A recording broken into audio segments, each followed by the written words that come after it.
ስድስተኛው ጎንደር የሚያስብለን የጎንደር ህዝብ ጀግንነት ነው። እኔን ጨምሮ እኔም ጀግና ነኝ ባይዘ።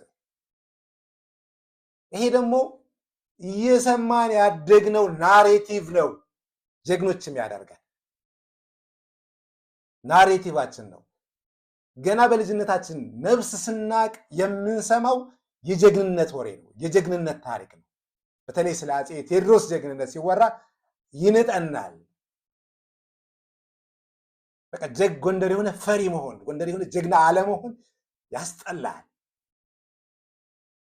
የንግስታትን ታሪክ እየሰማን ስፔሻሊ አፄ ቴዎድሮስን ታሪክ እየሰማን ስታድግ ውስጥህ እየተብላላ የሚያመጣው ጀግንነት አለ። ያ ጀግንነት ደግሞ በሄድክበት ቦታ ትገልጠዋል፣ ታሳየዋለህ። ሀገር ሲደፈር፣ ሀገር ችግር ስትገባ፣ ሀገር ማጡ ስትገባ የጎንደር ሰው ይደርሳል። በቅርቡም በሩቁም አሳይተናል። ስለዚህ ያ የጀግንነት ታሪካችንን ከነገስታት እኮ ነው የወረስነው፣ ከአፄ ቴዎድሮስ ነው የወረስነው። ሌላው ሀገር ጎንደርን ጎንደር እንዲል አስብለነዋል። ጀግኖች ነን። እየሰማን የምናድገው ናሬቲቭ ታሪክ በቃ የጀግንነት ታሪክ ነው። በዚህ ለሌሎች ከተሞች የምመክራችሁ ናሬቲቭ ፍጠሩ።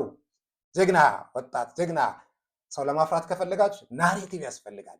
ጎንደር ልክ እንደ አፄ ቴዎድሮስ ናሬቲቭ እንዳላት ሁሉ ብዙ አካባቢ ጀግኖቻችሁ ካለ ያንን ናሬቲቭ አውጡት። ያ ነው ጎንደር ያስባላል። የጀግንነት እየሰማን የምናድገው ታሪክ